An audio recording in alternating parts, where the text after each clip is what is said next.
We're all about presenting alternative narratives about life. And obviously, the main narrative that we want to present is the opposite of a narrative of people being addicted, and about how people are forced to be addicted by either some growing up trauma or some inherited biological predisposition. And we do that by referring to individuals who overcame their famous addictions, often at a very young age. We're very fond of Drew Barrymore and Lindsay Lohan. Uh, very much identify with Devato's rejection of the disease theory in her case. But there are whole classes of people who don't fit into the fundamental model of addiction that is going down in America, the United States, and North and Canada now. The idea that people face some kind of trauma that impacts their brains forever that they'll never overcome. And that mass of people who don't fit into that model are immigrants. I can't identify all the major sources of immigration in the United States, but certainly many come from Latin America. We know about the Dreamers, for example. They come from Asia. I mean, I'm so old, I remember the Vietnam War, when after Vietnam fell, we imported tremendous number of refugees from Vietnam who had been sort of on our side and, were losers in that situation. And they landed here with, they didn't speak the language and didn't know the culture. And yet as a group of people, those Vietnamese immigrants have been a highly successful group of people. There are other Asian groups. There's a tremendous percentage of Asians in New York City, and they're highly successful. They're the majority of people. New York is characterized by having several prestige high schools that allow people in based on tests. And the danger in New York is that they're going to be filled with Asians, and often they come from very poor families. And one whole other group that we're going to begin by discussing, Zach's going to discuss today, are people from various Eastern European constituencies, countries, either those that were under the dominance of Soviets, Russia, or that had their own civil wars like Yugoslavia, Serbia, Croatia, North Macedonia, I beg your pardon. And it's just worth thinking about the immigrant experience. In general, people who come here as immigrants have had trauma. In fact, that's a qualification for entering the United States. If you're able to show that your life is in danger, then they let you in. And so something bad has happened to you. And of course, that's rampant in Latin America. And it's also true of Eastern Europe, where there was Soviet oppression, where there was, in the Civil War between the Serbs and the Croats, there were concentration camps and mass exterminations and war crimes. So those people come here bearing trauma, and yet their lives aren't steeped in trauma. And I guess I just want to give, before turning this over to Zach, 3 reasons for why that is. The first is just, and all of them are just kind of logical, common sense. In general, if you escape trauma, you're kind of happy.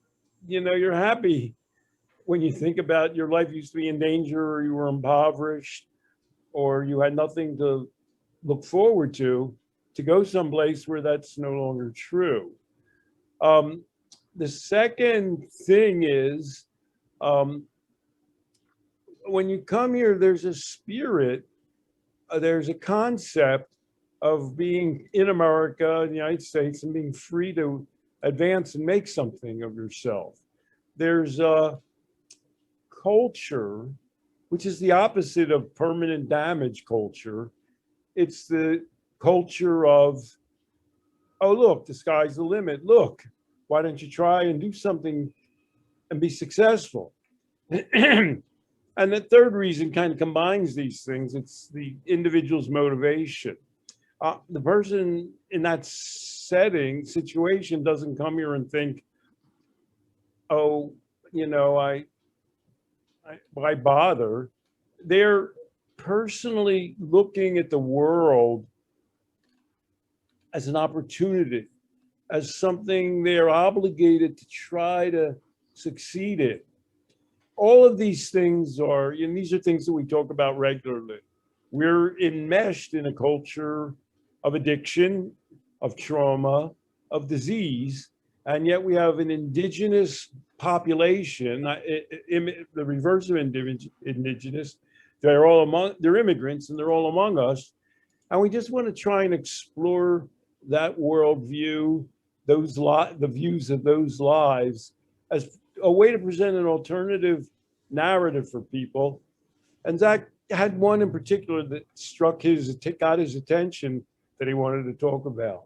I might add, depending on our time situation, a few others. And this one comes from some vague place in Eastern Europe called Belarus. Zach, why don't you pick up the narrative from here? So you haven't heard of Gary Vaynerchuk before I sent him to you? Before I sent you the link? I didn't hear of Demi Lovato before you mentioned her. You got to remember, I'm, on the outer limits of old age here. I'm not saying he wouldn't be surprised. Actually, one of his things is he goes to a conference. And he says, how many people have never heard of me? And tons of people actually raise their hands. And he's not, I'm not saying that you need to have heard of him. He's not like a staple of American culture. Exactly. Let me tell you, first of all, let me introduce who he is. Gary Vaynerchuk, or he's nicknamed Garyvee because he said Americans predictably have too hard of a time spelling or pronouncing Vaynerchuk. So it's more marketable to call himself Garyvee. He's built a brand. He's like a modern day Mad Men. And he does social media marketing. And he's just always been an entrepreneur. He's now, I don't know, his businesses are worth $300 million or so. And he did that from the ground up, really. I'll explain that in a minute. But he's unique in a few ways. One, he could be more rich than he is. He sort of wears everything on his sleeve. All of his business moves he makes, he's always in real time showing people a window into what he's up to. He's always announcing things as they unfold. He's videoing himself making decisions or thinking on what his next business ventures. So he's very upfront and honest. He really wants to, and I think he demonstrates this, he wants to give people who could take value from him as much value as he possibly can. I think one of his quotes is that his goal in life is to make it successfully while giving more than he's taken. And I believe him. That's like a thing people could say if they're sneaky good marketers, but he really shows it and lives it all the time. So I have a thesis about Gary Vaynerchuk. My thesis is that he's completely addiction proof. I think nothing's impossible, but I think it's virtually impossible for him to become addicted to something. That's a bold statement, Zach. I look forward to hearing it. And you could tell me if you think I'm right or wrong, or like to what degree you think I could be right. A little bit of background on just for starters, I do believe there are people who are impregnable to addiction. It's just not going to happen to them. They're not. Yeah. They're not going to happen in that life space. But go ahead and explicate. So Garyvee was born in Belarus, former Soviet Union. And his family, they actually did okay there, but they were poor there just as they were poor when they moved to the U.S. So they moved to the United States with the idea that this is actually a land of far greater opportunity than what we have in the Soviet Union. But they brought their values with them, and I'll explain that a little bit. So he was a kid.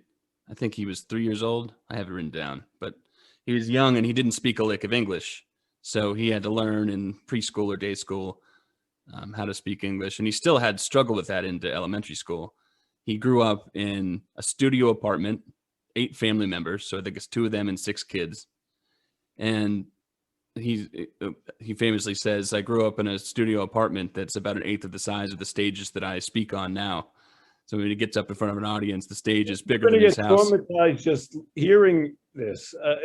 How's that possible? He can't speak English and he's in school and they're making fun of him. And go on. Well, yeah, he got bullied in school. He one sort of very visual kind of example is he was forced by his peers to drink urine out of the toilet one time, and people bullied him just on the basis that he was an outsider and he moved into New Jersey. So he could easily, you could say, he was so traumatized that his life or his progress could end there, but that's just not really something. I don't know. You might say you're not a very genetic-y guy, so I just tongue-in-cheek or sort of just to give the example, or metaphorically, maybe it's in his DNA, but more so, he wasn't exactly in a space when he got home where you got to complain. And if you did complain, there wasn't exactly time. I mean, things had to be prioritized. So you might say a couple of things about that. Well, one, how traumatizing, and two, well, he couldn't even complain. And he says, it's not that I couldn't, it's just that I didn't. It just wasn't really a thing that you do. You kind of evaluate your life situation and figure out what you can do from there. Another thing people might say is, one obvious reason would be his parents had so many burdens on their own. He's thinking, my complaining is only going to make my life worse, and their life worse. So let me mention Gabor Mate directly here. So Gabor Mate includes in trauma, if parents aren't emotionally available or regularly available for their kids, then well, that's traumatizing, and that's something that could easily live with you and eventually become some sort of an addiction or mental health crisis for you. So you could ask, okay, you don't blame the parents, they just weren't available, but isn't that traumatizing? Here's two Garyvee quotes on both perspective and then another quote about his parents. So one thing he says now as an adult, he said, I'm always thinking, always have, when people are complaining about not getting enough cream in their $8 Starbucks coffee, what on earth are you complaining about? You know, you're going to die someday, right? This is just a failure of perspective taking. So that's one quote on perspective. Here's his response to what people say about parents or growing up in a difficult situation. He said, I love my parents so much. They're my idols. The way that my dad worked all day and night so that my mom could stay home with us, and ultimately the way my mom parented me. I'm so thankful to be in this country, and ultimately I'm thankful that I'm free to execute on my strengths and my passion, which is entrepreneurship. By the way, something just won an Academy Award. There were a Korean family who came to farm in the United States. Did you see that? Do you know the movie I'm talking about? Mm-mm.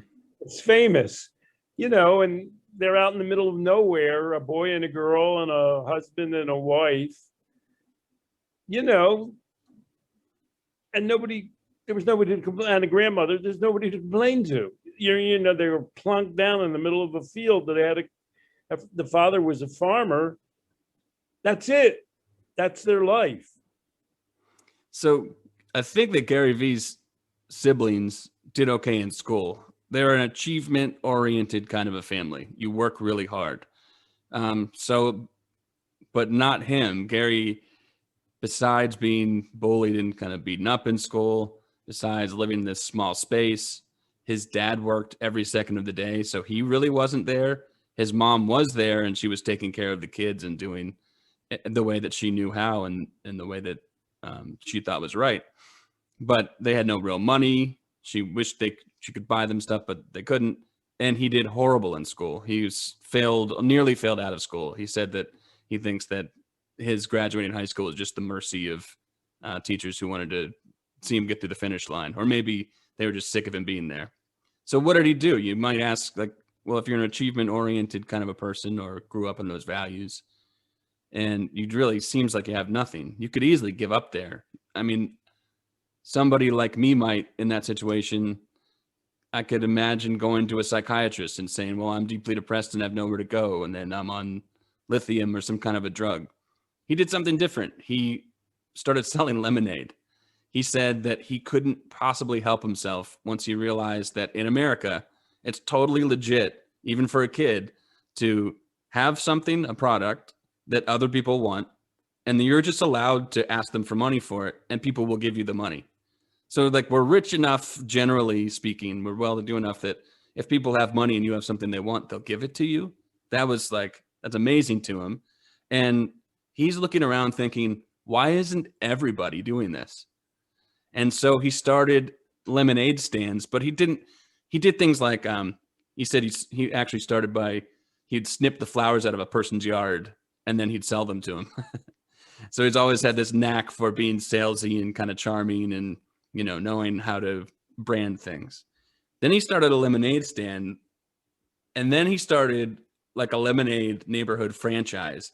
And he's in New Jersey at this point. He's kind of split his time hanging out with friends outside all day between New Jersey and New York City. And he said he has like 8 lemonade stands in different neighborhoods, and he had teams of people. So peers that he would play with on the street outside all day. He got them, I'll give you some off the top, or you make this percentage, sit by the cash register, sell the lemonade. And his quote there, did he get to be the boss? Why wasn't he doing those jobs? He said, I wasn't a prima donna. This is a quote from him. I wasn't a prima donna. I didn't have friends sitting in the cash register or the lemonade stand because I didn't want to do that kind of work. It's just that I would walk up and down the street, sitting on a curb for hours, watching what people did so that I could figure out exactly which tree to put the signs for my business on so that they would get the most attention. He just had a knack for this, for figuring out what people are interested in and figuring out of those things people are interested in, what do I have to give them that they would want? And how can I make my thing both the best and give them the most? And how can I get people's attention so that they can see that I have something that they want? I mean, that's like marketing 101 as whatever he was, 6, 7, 8 years old. He got to be a teenager and he just did all this always entrepreneurial stuff. And you might think that, like, a father or a mother might say, you should be focused on school, you're being distracted. Actually, they were always really supportive of him doing this because he's following his passion. They tried to, at the same time, get him to do well in school, but they never said, you're not doing well in school because you're focused on making money all the time. They realized those as two separate entities that they would like to have him build up. When he was 13, he said he started, he was selling baseball cards, collecting and selling baseball cards. He'd save up and get these magazines to show him what different cards were worth. And then people in the school would have different kinds of cards, and he would, wheel and deal and get some, and he'd go to the mall and sell them. And he said he was making $2,000 to $3,000 a week selling baseball cards in malls in New Jersey and New York. And here's one of his quotes. He said, when you're 13 and you have 30,000 and you have 30 grand cash stashed under your bed and you're not selling weed, you're doing pretty good. And then at 14, so this is a year after he sort of had this side gig that he's stashing money. And by the way, he's saving it. So now he has all this money that he could be buying. I mean, at this point, he could have probably started renting another apartment for them to live in, or could have been buying stuff for himself, but he's saving every single dollar. At 14, his dad needed help in the liquor store. And he said, look, we have a family business. I need you to work with me in the liquor store bagging ice, because they just were low on help.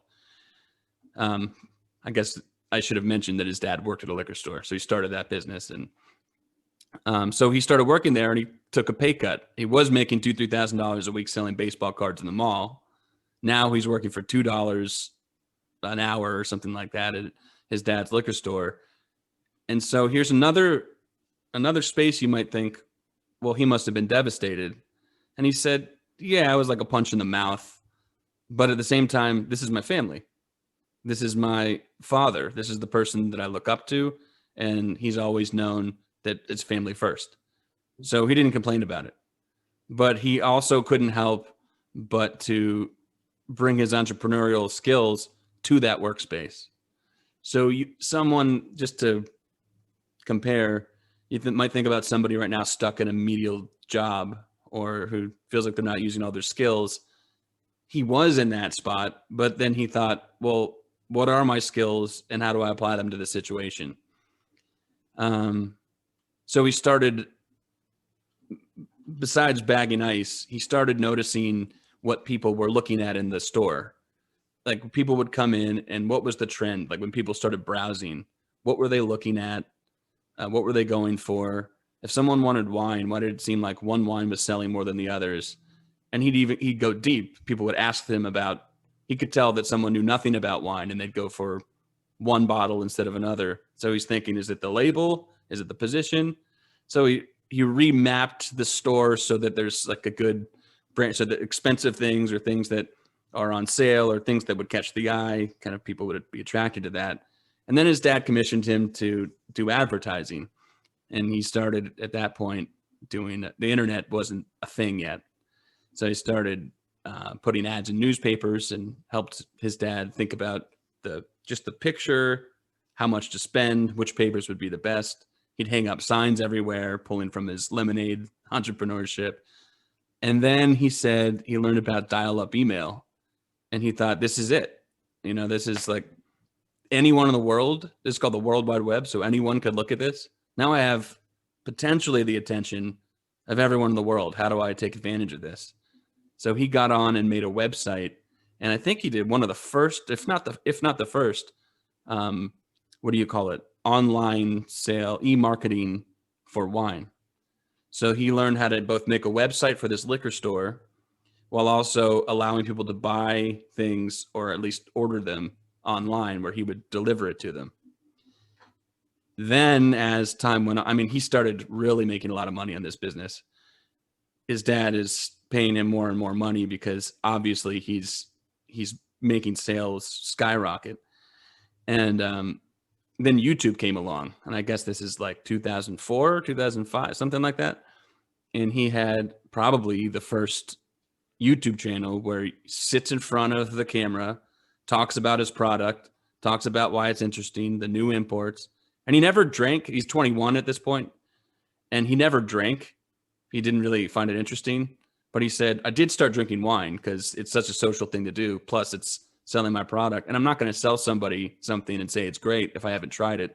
So a non-drinker really tried every single wine, has wine on social occasions. He knows how to use it responsibly as a social lubricant. He wound up turning the liquor store into a, barely scraping by business. To when he was a kid, it eventually reached in the millions, like it's a $4 million a year revenue business. To when he found the World Wide Web and YouTube, he's now turned it into a $60+ million a year business, his dad's liquor store.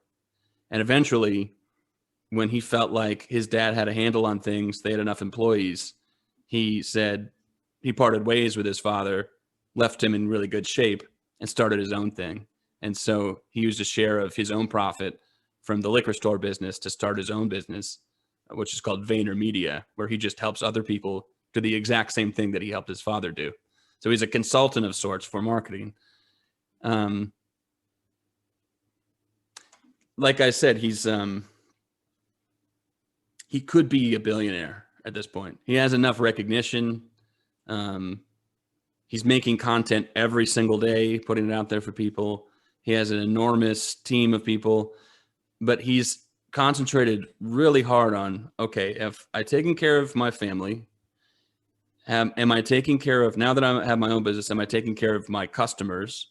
And am I taking care of my customers and providing value to anybody in the whole world that might need it? And am I giving people more than I'm asking for? He wrote a book. By the way, he's now written 4 New York Times best-selling books, ironically, because he was a failed English student.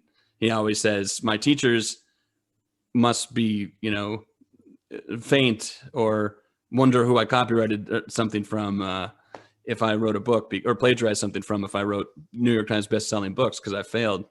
But this is his thing. So he got people to help, ghostwrite and stuff for him. But he wrote books. One of them is called Jab, Jab, Jab, Right Hook, where the premise is you give something to somebody, you give something to somebody again, no ask in return. You give something to somebody again, no ask in return. So here's some information, or here's a deal, or here's something.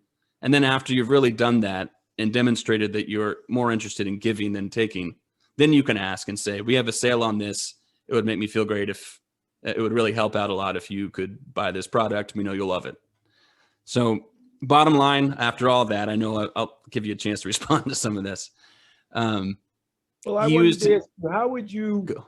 if you had a client and they would say, oh, well, this guy's a genius or whatever, how would you translate his experience into a recommendation or a help for somebody finding purpose who was a client of yours who wasn't as naturally gifted as Garyvee? How would I help a client using the Garyvee story? Well, on one hand, what Gary says about perspective is right on the money, you know, or as per Ellen Langer or what you've written in some of your books, you could look at something as totally devastating. And then again, there's always some sort of a positive morsel that you can also look for in that same situation. You can turn the volume down for one, and you can. You and I talk about desperation Mhm. and bad things happening to people or in their background is actually a positive motivating force where they can say, well, look, I survived that and I'm getting beyond that. Right. That's a real positive for people. He also said, well, the perspective, let's get serious here. You know, you can die. I didn't die. Okay, let's move on through here. By the way, that was a theme from the founder of Apple, who always said, just remember, you're going to die. So, you know, what's happening now, whatever, you know. What was his name? Apple, Steve Jobs. Steve Jobs. Actually, Gary Vee talks about Steve Jobs a lot. And so one of the things that, oh, by the way, just to put a post down for reference, at this point, I think in my thesis that I'm saying Gary Vee can't become addicted. He's used his best skills, which no one told him to do necessarily, but it's sort of ingrained in him from the way that he grew up. He's used his best skills despite and values. Well, I'll get there, but despite having, you could call it a tortured childhood in some ways, to make something of himself. And right, so he does it in line with his values. So you could say, how do I make a buck? You could use skills to do that, but it's not that for him. It's, how do I make a buck? Sure, you got to make a living, but he's not really interested in, he's interested in, how do I become successful and what does success mean to me? And those are values that have been instilled in him that he thinks are obvious. Like, shouldn't it be obvious that you're doing good for your citizens? And shouldn't it be obvious that you're doing things for your family, that you're not cheating anybody, and that you should still try to be successful? So I think that's noble, and it's putting him that's a good spot to just point out right now. He has a thing that he says about Steve Jobs, which is that people looked at Steve Jobs and his success in some ways, but he sees Steve Jobs as a person who's only gotten part of the equation. You know, Steve Jobs saw success as, can I build this thing? Can I make the most money possible? But he's sort of become unmoored from values. And only in his memoir, close to the end of his life, was he able to reflect and say, I should have paid more attention to life, not so much, you know, working. He denied paternity of a daughter for a very, you know, the biopic about him was a fight for his daughter to get him to recognize her. Which is just like baffling. So Gary Vee sees himself now, as he's grown up and done this thing, he's always sort of in the moment thinking, what is my role right now? So he was a son who needed to help his family business while his parents took care of him. And then he was a person who, like, well, I can give value to the community here by selling things and giving them products that they like. Well, now he has a family and he has kids, and he's found himself giving, you know, continuing to live those values with his own family, being a role model for his kids. But now he's also found himself that he's got this huge presence as a role model for other people. And he noticed at some point that the questions people were asking him, they thought of him like a Steve Jobs, like, oh, you never sleep, you just work. Should I be a workaholic too? Would that be what success looks like? that's when he started writing books. He thought, no, this is so sad. If I'm going to be a role model, if I'm going to have prestige, I don't want people to think the Steve Jobs life is the way to go. I want people to know that life is a balancing act and you get to make your choices. So his talks now are predicated both on how to be a business person, how to make money, but also he as many questions as people want to ask him about how do you keep balance in your life, he'll answer. And he's become this sort of like stoic figure, sort of a self-help guru. He didn't ask for any of it. He actually says that he kind of hates those kind of people. He doesn't want to be, but he is that lifestyle guru now, which he probably right. never even heard of coming up. He's like, I'm so idiosyncratic.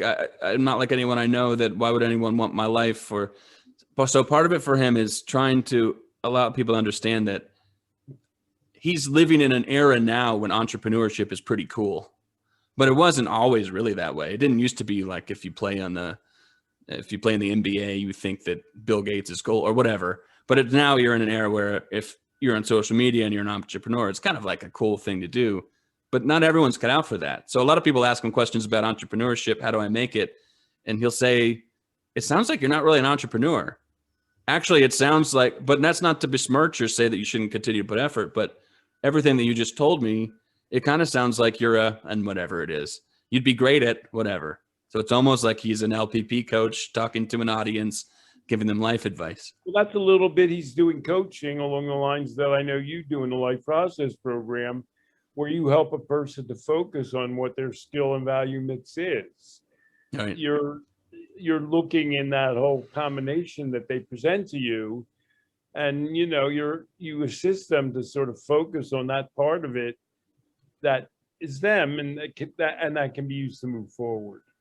So there's a million things I could say about him. I'll bring it to the end now. I think I can wrap it up, and it'll be, at least I could give you more, but I think it'll be enough to prove that he's going to bring in addiction now.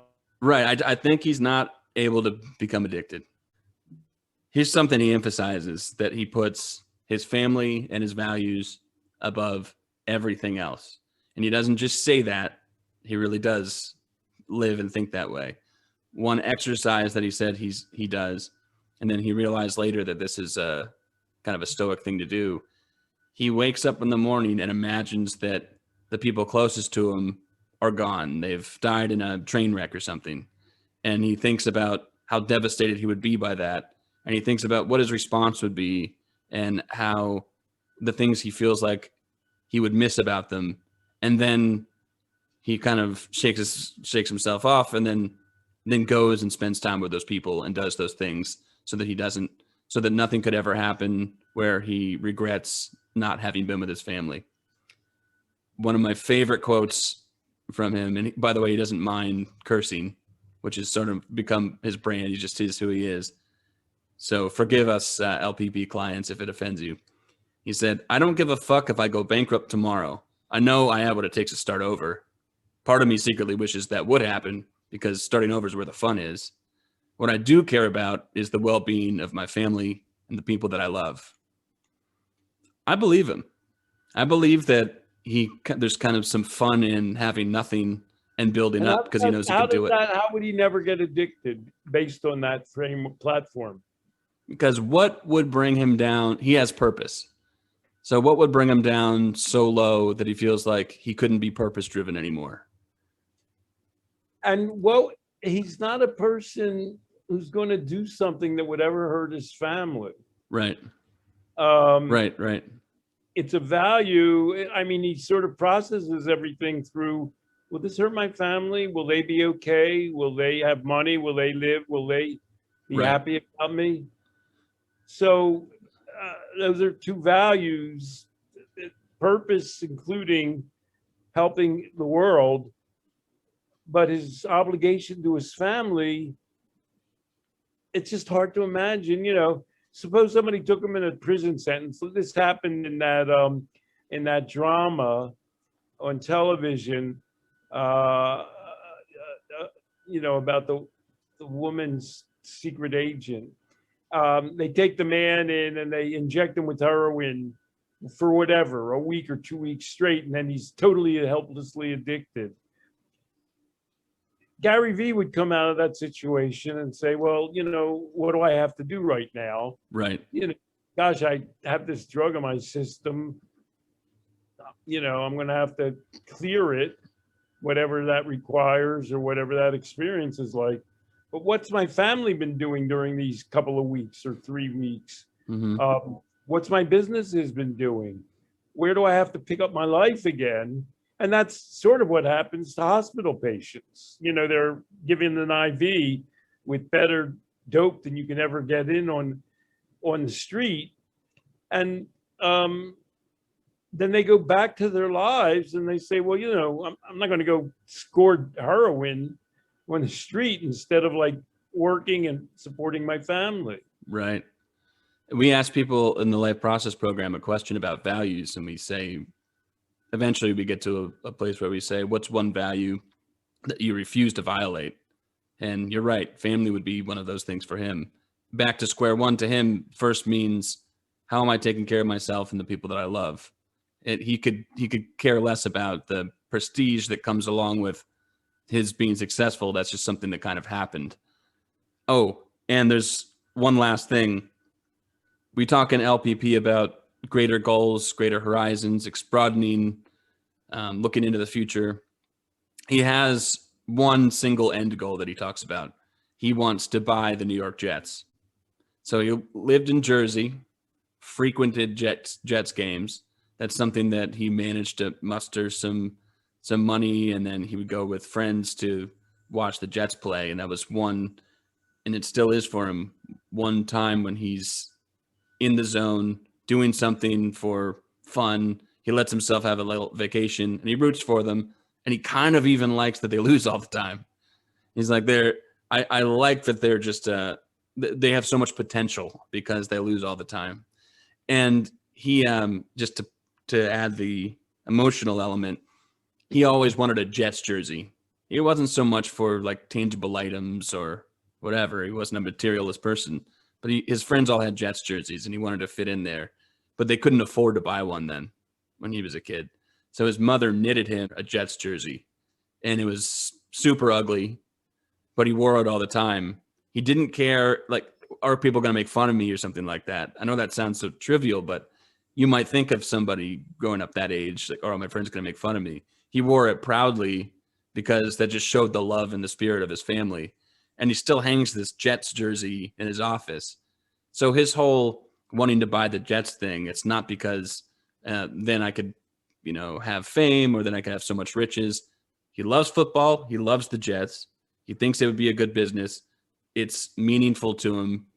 It's an end goal. And one thing he says about that end goal is, he says, I'm putting my entire life into one day owning the Jets. But you know what's messed up?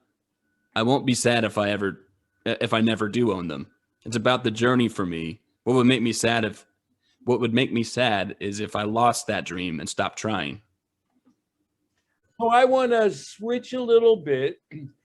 Jewish culture is something I'm somewhat familiar with. And I want to switch to cultural styles of dealing with.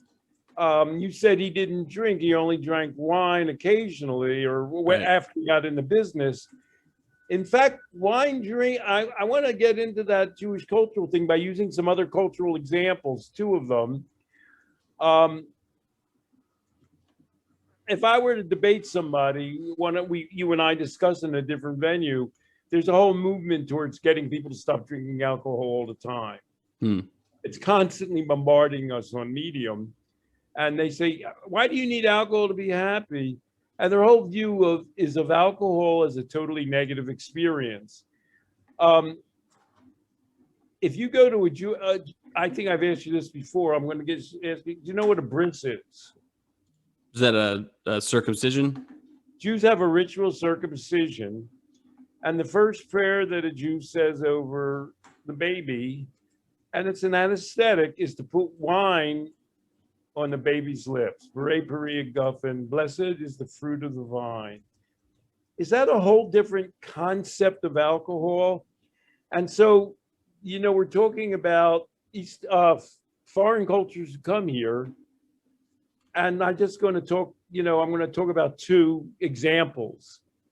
Do you know who Mila Kunis is? Do you know her? Yeah. I sort of don't exactly, except I know she's married to Ashton Kutcher. And if you look her up on the internet, they have headlines, Toddler Tippler. Mila Kunis reveals her 3-year-old daughter Wyatt drinks wine every Friday morning and loves it. So you can just imagine Americans seeing this. Yeah. I imagine, I don't know anything about that. I mean, I know who Ashton Kutcher is. If he's like a regular American, I just was wondering how, he married somebody from Mila Kunis. Mila Kunis is also an immigrant from a Jewish culture like Belarus. I'm not sure which one. And, I guess when he married her, he thought, well, she's from a little different background than I am, assuming he was born somewhere in America.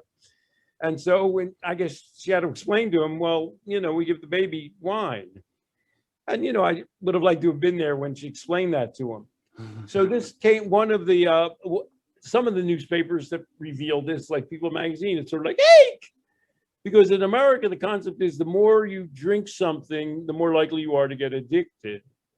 But instead, what we're talking about is a cultural placement of a substance. That's a really crucial idea that Americans have a hard time grasping.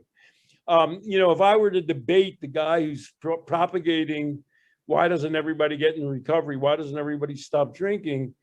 I might ask him some questions like, do you think there are many people in recovery in Italy, France, and Greece? Let me give you a hint. You may be aware the United States had national prohibition from 1920 to 1933. Do you think there's been national prohibition in France, Italy, or Greece? They've been around a long time. How is it that they think differently about alcohol than you do? Where does that come from? How is that a major source of what's going on in your mind and your whole experience of drinking? So some of the magazines go, eek, but one of them was a Jewish publication called Forward. The tradition is all part of Shabbat, Judaism's day of rest. Making a blessing over wine is an integral element of virtually all Jewish life cycle ceremonies. So if the guy on Medium knew some Jewish people and he said, well, you have to enter, you have to become sober and never drink wine, some of the Jewish people might say, well, my family drinks wine on Passover. I have to stop doing that? And, you wonder, well, how would he deal with that? The alcoholic beverage made from grapes is seen as, this is from the Forward, the Jewish, a symbol of joy, celebration, and ultimately liberation. Well, how is it liberating to see wine as a sacrament, which of course it was and is in the Catholic Church as well. Jews didn't invent that. Well, how is it that's their word, symbol of joy, celebration, and liberation. And how would that make somebody's attitude towards wine make them not likely to become addicted to it, do you think? Well, how would having wine be something that's culturally both endearing and important? That's the relationship that a person has, and at that point, starting in childhood, in Kunis's point, in Kunis's case, and her children's case, there's just a completely, like Vaynerchuk, different perspective on what wine is and what its utilities are. And you don't fear wine. You assimilate wine. You use it in a positive way. You use it as a joyous celebration. Although, obviously, if you use alcohol, there are times when you might use alcohol as a relief, as a relaxation, as a way of getting away from stress. But you're in control. It's liberating. Right. It's liberating. It's not evil. Wine's not the enemy. It's like, don't look at the drug, look at the person and the relationship they have. And they see it in an entirely different way. So I want to go to one last other example, just to show you I am au courant. I have watched the whole first season of the Unorthodox Life on Netflix, which is about Julia Haart, who I hadn't heard of before. And, you know, her story falls in maybe this, you know, maybe your Garyvee's story is unbelievable. Julia Hart's story is so unbelievable, I can't believe it. The Unorthodox Life refers to the fact that she was brought up in an Orthodox community. I'm Jewish, but the Orthodox Jewish culture is like a miasma to me. It's a foreign culture that I don't understand. And, you know, I've heard of it. And I know I see Orthodox Jews, but before I turned 35, I had no radio, no television, no newspapers, no magazines. I mean, and she was brought up in America. How do you do that? And it's culture, in particularly, it's limiting to everybody, but it's very limiting to women, which is where she got off the boat. I had never been on a date. I mean, she was married. I never slept in a room on my own. And at the age of 40, just turning 40, she said she was suicidal. And she had begun to do business things. She was selling insurance. She left that community. And she said, I felt like I was a Martian stepping on Earth. So, I mean, she was born in the United States, but she was coming from a culture that was where regular life in New York City was like being on an alien planet. And so this is her story. And somehow, this is so unbelievable. She now runs a I don't know if it's million or $1 billion, a combination of a fashion agency and fashion design place and modeling agency. And that had to do with the fact that in her culture, you weren't allowed to wear any colors, but for some reason, she was always rebellious against that and was always interested in fashion. And I guess what you could see about her is she came out with some ideas for designing shoes. And in an interview I read with her, they said, well, how'd you get investors? And he said, well, I just would tell them I thought women should wear high fashion shoes and they should be comfortable. And when I asked people later why they invested with me, they said, I don't know. You were just so convincing. I just thought, how could you lose? So a fundamental, she's still Jewish. She says she believes in the Jewish faith. She says she believes in God. The thing she's against is fundamentalism. And for her in particular, the way all fundamentalists treat women, Muslim, Christian, and Jewish, is what really drives her crazy. And in the movie, in the show, in the first season, two things drive her up a wall. She has 4 children. One older daughter got married at 19, because that's what happens in the Orthodox community, to an Orthodox guy. All of them are trying to move along with her. One daughter was like her and just couldn't take it, and she left with her. Then she has a son who's, I guess, about 19, who's never been kissed, because that's a part of the whole shtick. And then she has a young teenage son. So the two things that drove her crazy, because she's like making $1 billion deals and dealing with these 4 kids, and dealing with her ex-husband. And the two things that drive her crazy are her older daughter's married to an Orthodox guy, and she comes out wearing pants, dungarees, and her husband objects. And that just drives Julia crazy. She almost suggests that maybe she should get divorced from him.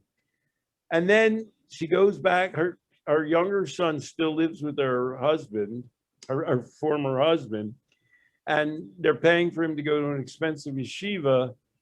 And he tells her he's stopped talking to girls. And that's the point in the show where she flips out. See, I'm paying for him to go to yeshiva so he doesn't learn that girls are like human beings. Right. But she's a person that transforms everything into action. So while she's visiting him in the Orthodox community, she knows he had a girlfriend previously. She tells the girlfriend and her friend to show up at lunchtime. And then, oh, look, they're here. And then she has them over to their, that's her whole, everything about her is acting. So among other things about the show, which are amazing, is alcohol is served all the time.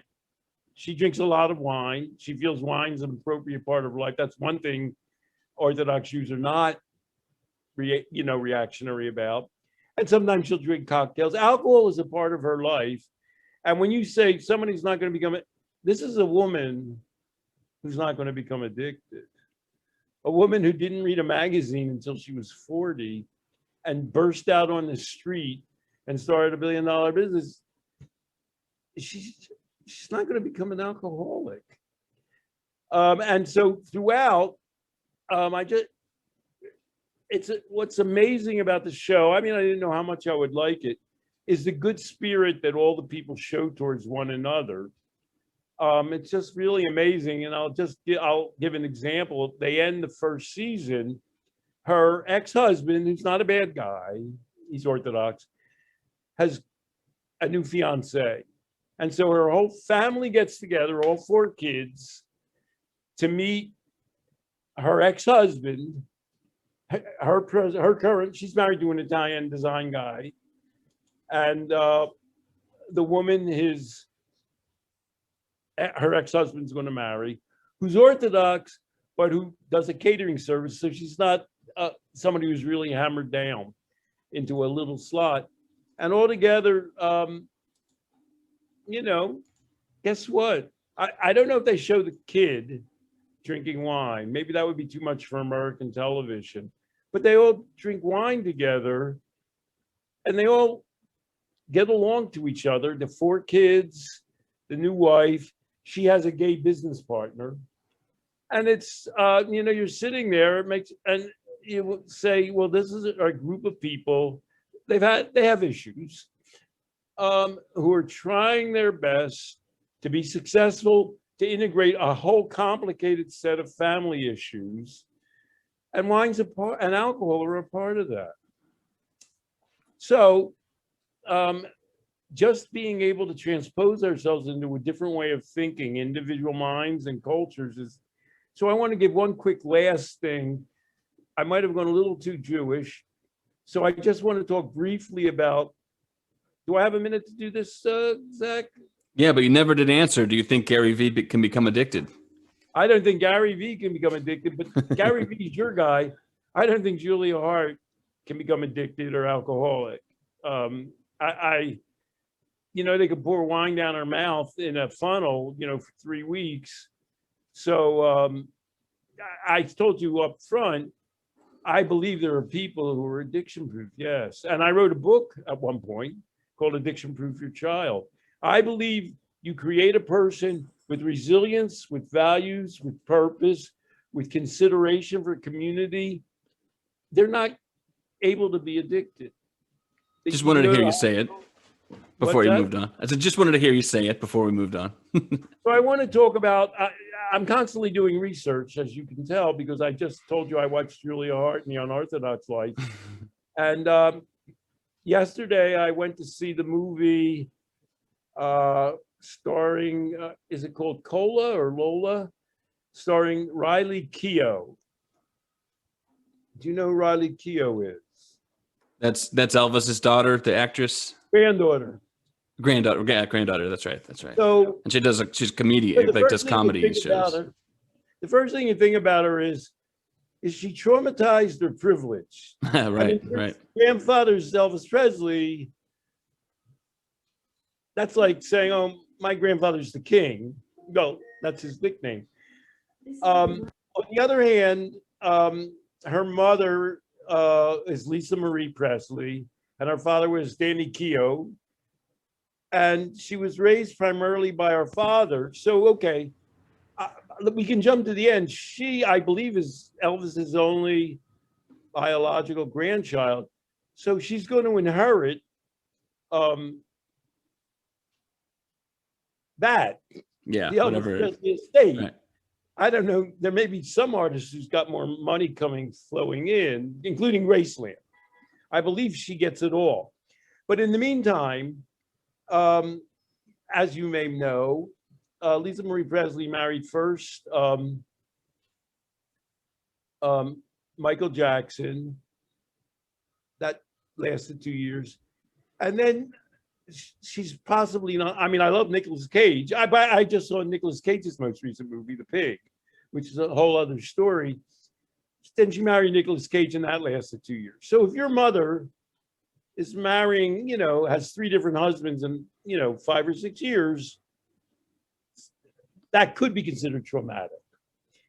But she mainly, because her mother was maybe just moving around so much, she was raised primarily by her father in Hawaii and Los Angeles. But she would go back and forth between California and, wherever that estate Michael Jackson lived in. And this is what she said. I think I grew up very privileged with my mother, but my dad didn't live like that. And I think experiencing both sides has been helpful. My father had mattresses on the floor of his apartments. He lived in cabins and trailer parks. He didn't have much money. Actually, my memories of growing up with him were so colorful and eccentric and fun. It was a good vibe.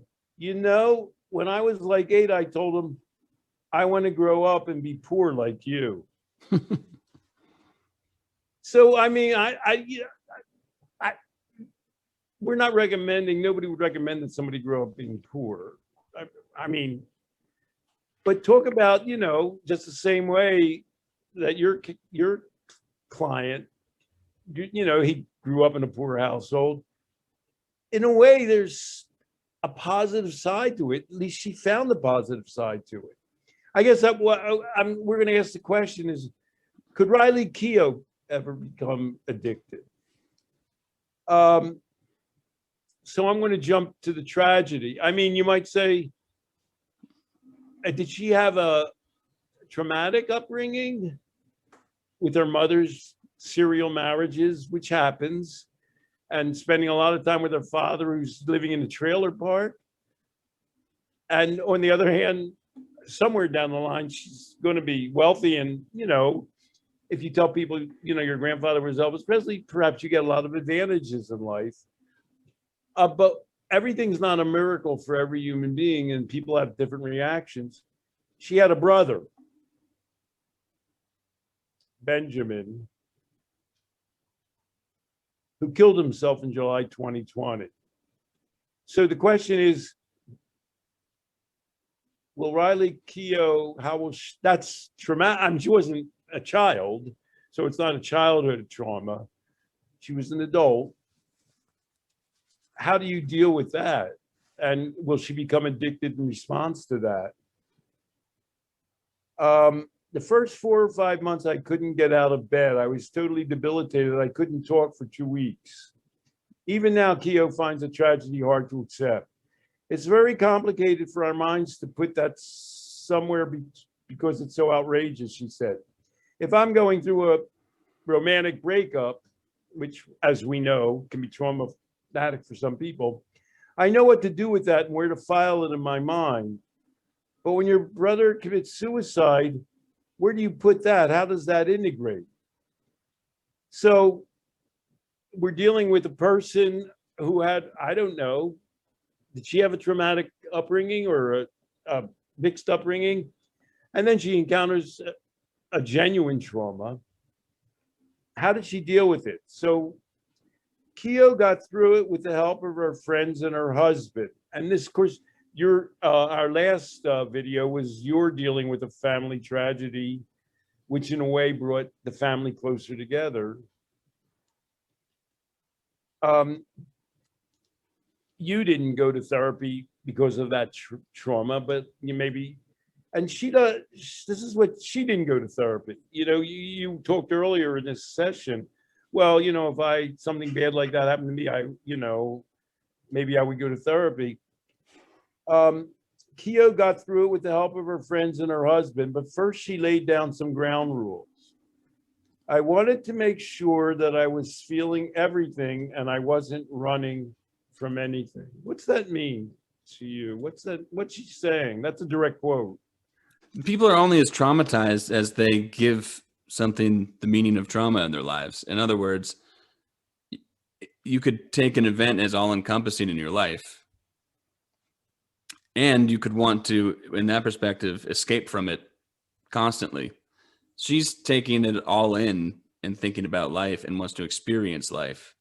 And she doesn't want to hide from this. With this, are we talking about people that couldn't be addicted? So one thing she could do with her brother, she's laying in bed for 4 months. She's not in a good place. So one thing she could start doing is, injecting heroin or start taking painkillers. They would give her painkillers. They would give her antidepressants. They would give her everything. She could start, she could purchase alcohol, or she could afford alcohol. So she thinks about life as it ebbs and flows in whatever form it takes as something worth being attentive to and experiencing, not escaping from. Yes. Yes. And I mean, and we can't imagine a more painful experience than that which she experienced. We couldn't make one up. So I just want to, you and I, for some strange reason, have recently become aware of a kind of therapy called, it's a death doula. Do you know what I'm talking about? Yeah. People kind of preparing for end of life. And death doulas are assistants in that process. And so for some reason, it turns out that I learned about it, and they have a doula program at the University of Vermont, where you live near there. To that end, Keough recently became a death doula. So she didn't go to a death doula. She became She's a helper in one, right? Which is getting back to your Garyvee. It doesn't say I started taking antidepressants. It doesn't say I went to a trauma therapist. It doesn't even say I went to a death doula. She became a death doula. Instead of helping to facilitate birth, she guides people through the issues that arise during the final portion of their lives. And so, what we've really been talking about throughout this whole thing, we've been talking about wine and alcohol. We've been talking about Judaism, and you may be aware Elvis Presley wasn't Jewish. So, Riley Keough, we're not talking about Judaism at all. We're talking about other cultures and how they view wine and alcohol. We're talking about people getting in situations that are outwardly traumatic or horrifying, how they respond to them subjectively and culturally. And we're talking about this one resilient woman who had as bad an experience as you can imagine. You couldn't make up one worse. And she didn't become addicted. It wasn't an excuse. Oh, I, entered a downspin, and that's when I started doing whatever, taking meth or whatever. Instead, she turned it into a positive, I don't know if I can use the word positive, into a way of dealing with life and death for herself and for others. So, there are people who are not going to become addicted. And we've named, I can't even remember all of them, 4 or 5 of them. I have to tell you a secret. I'm not trying to brag. I think I'm one of them. And I think you are too. And to put it in perspective, I know, I'll just say I have a friend here in Vermont who we clash a lot about, is it all about abstinence or is it about other things? And he'll come and say, well, it's about other things, but abstaining is important for me and for a lot of people. And I sometimes think about him, I'm kind of hoping that something in the way that his expectations go doesn't fall out of place, because I'm thinking he could become addicted. And it might even be likely if something upsets the apple cart in his presentation of his own life. Okay, maybe I could. I don't know. I can't think of the circumstance that would happen to me that I would just want to completely escape life. I really can't.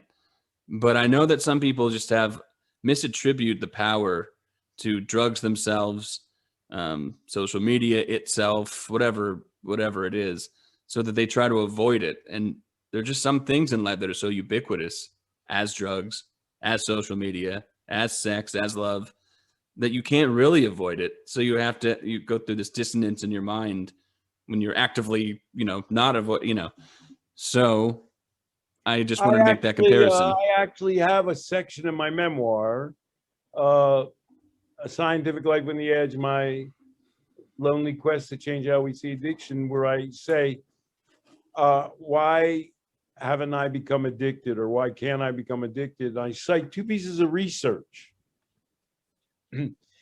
And one is Jewish oriented. A man named Barry Glassner interviewed, he had been told that Jews have a low alcoholism rate, believe it or not. He had been told that in the city, it must have been Syracuse, he was at the university then, that there was a rise in Jewish alcoholism.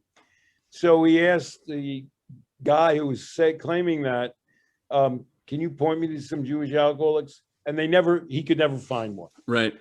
But he interviewed a bunch of Jewish people, and their attitude towards alcohol it had these 3 elements. They said, sometimes I drink and sometimes I don't drink. It depends how I feel about it.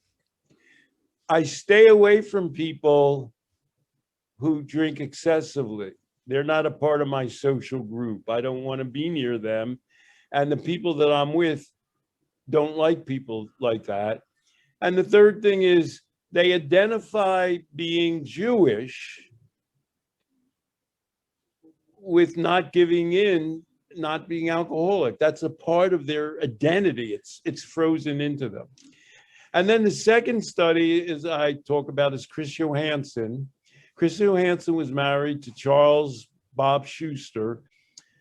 And Chris Johansson did was famous study where she tested how students at the University of Chicago reacted to amphetamines. And basically, she was kind of a behavioral psychologist. And so people like amphetamines. Not everybody likes narcotics and opioids. Pretty much everybody likes amphetamines. When you give people amphetamines, they say, wow, that was fun, that was good. And so, they would do a survey, they would question them and say, well, how did you experience the amphetamines? You probably can't do this experiment anymore. And they said, I liked it. It really gave me a bright outlook. I really felt good. In that experiment, the students kept reporting they felt amphetamines made them feel really good. They were positively reinforcing, but they became less and less willing to take the amphetamines in each of the subsequent sessions, which sort of like goes against reward theory. And what she eventually concluded was, well, these kids, young adults, they were at the University of Chicago because they wanted to be something. So the fact that the drug was positive, they experienced as positive, they liked it, but they said, no thanks, as the sessions went on, because they had some ultimate goals that they were at the University of Chicago to accomplish. And so I'm not addicted, I'm 75, to drugs or alcohol, because the people I know aren't addicted to drugs and alcohol. The people I work with are people who are concerned to do positive things. And because I have a purpose in life that it just, like you were describing, it doesn't make sense for me to throw over that purpose and where I'm going in life for the pleasure or the advantages or the pain relief, going back to Keough, that they might provide at some instant, given the overall direction and meaning of my life. All right, so we got through with us one or two little glitches. Let's call it a Sunday then. All right. Happy Sunday, everyone. Make sure to see this episode, all episodes, at lifeprocessprogram.com. Subscribe to the YouTube channel and find us on social media. And feel free to ask any questions that you might have. And we tackle those from time to time, too. See you later, Stanton. Bye-bye.